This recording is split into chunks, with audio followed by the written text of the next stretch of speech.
आज हम बात करेंगे कि वकील की फीस कितनी होती है या इसे कैसे तय करते हैं या ये कैसे तय होती है। दोस्तों, आज का ये वीडियो देखने के बाद इस विषय पर आपको दोबारा कभी कोई वीडियो या बुक देखने की ज़रूरत नहीं पड़ेगी। दोस्तों, वकील की फीस कैसे तय होती है, ये एक बहुत बड़ा सवाल है और इस सवाल को अगर पूरी ईमानदारी और कानून के आधार पर समझा जाए तो यह साफ हो जाता है कि यह केवल पैसे का मुद्दा नहीं है, बल्कि यह कानून, प्रोफेशनल एथिक, केस का प्रकार, कोर्ट का लेवल, वकील का अनुभव और आम आदमी की अपेक्षाओं, इन सब का मिला जुला परिणाम है। दोस्तों, वकील की फीस सिर्फ पैसों का मामला नहीं है, तो इसका मतलब यह है कि वकील की फीस वैसे तय नहीं होती जैसे बस का टिकट या बिजली का बिल तय होता है। दोस्तों, वकील की फीस कई चीज़ों को देख कर तय होती है। मान लीजिए किसी को हल्का बुखार है तो वह मोहल्ले के डॉक्टर को दिखाता है और 200-300 रुपए में इलाज हो जाता है। लेकिन अगर वही बीमारी गंभीर हो जाए और मरीज को बड़े अस्पताल के सीनियर डॉक्टर के पास जाना पड़े तो फीस ज़्यादा होगी। अब इसमें डॉक्टर लालची नहीं है, बल्कि बीमारी की गंभीरता, इलाज की जिम्मेदारी और डॉक्टर के अनुभव की वजह से फीस बढ़ती है। ठीक यही बात वकील की फीस पर भी लागू होती है। अब इसे एक उदाहरण से समझते हैं।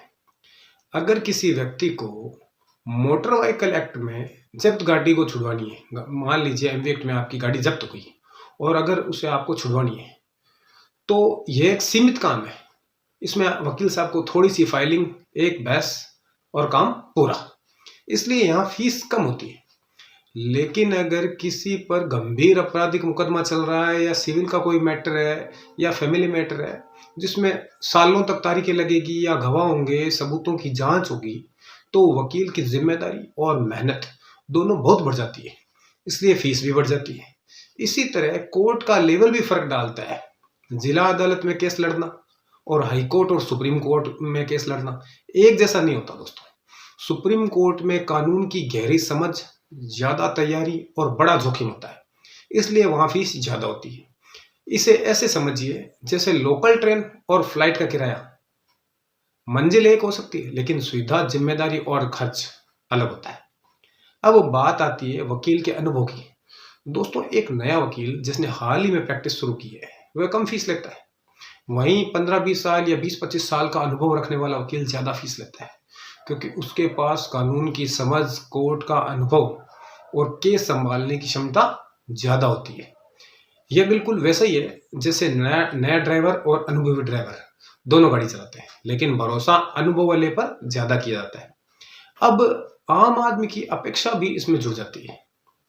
आम आदमी चाहता है कि उसका केस जल्दी खत्म हो, उसका खर्च कम आए और नतीजा भी उसके फेवर में आए। लेकिन दोस्तों, कानून की प्रक्रिया समय लेती है और हर केस वकील के हाथ में नहीं होता, इसलिए जब नतीजा देर से आता है तो आम आदमी को लगता है कि फीस ज्यादा है, और जबकि वकील ये मानता है कि उसने अपनी पूरी मेहनत और समय लगाया है। इसलिए जब हम कहते हैं कि वकील की फीस सिर्फ पैसों का मुद्दा नहीं है, तो उसका मतलब ये होता है कि फीस कानून, प्रोफेशनल एथिक, केस के प्रकार, कोर्ट का लेवल, जैसे लोअर कोर्ट है, हायर कोर्ट है, सुप्रीम कोर्ट है, वकील का अनुभव कितना है और आम आदमी है उसकी जो उम्मीदें हैं, इन सब को मिलाकर तय होती है। और इन्हीं आधारों पर हाई कोर्ट और सुप्रीम कोर्ट के वकीलों की फीस तय होती है। और वीडियो के अंत में ये भी जान लेते हैं कि सरकारी वकील की फीस कितनी होती है। दोस्तों, आम आदमी सरकारी वकील को फीस नहीं देता। सरकारी वकील को राज्य सरकार या केंद्र सरकार वेतन या फीस देती है। अगर इन बातों को समझ लिया जाए तो वकील और मुवक्किल के बीच फीस को लेकर होने वाला ज्यादातर झगड़ा अपने आप ही खत्म हो सकता है। दोस्तों, अगर आप कानून और कानून से जुड़ी बातों को इसी प्रकार आसान शब्दों में समझना चाहते हैं तो चैनल को सब्सक्राइब जरूर करें, क्योंकि लीगल व्यू हिंदी के साथ कानून को समझना अब बहुत ही आसान है।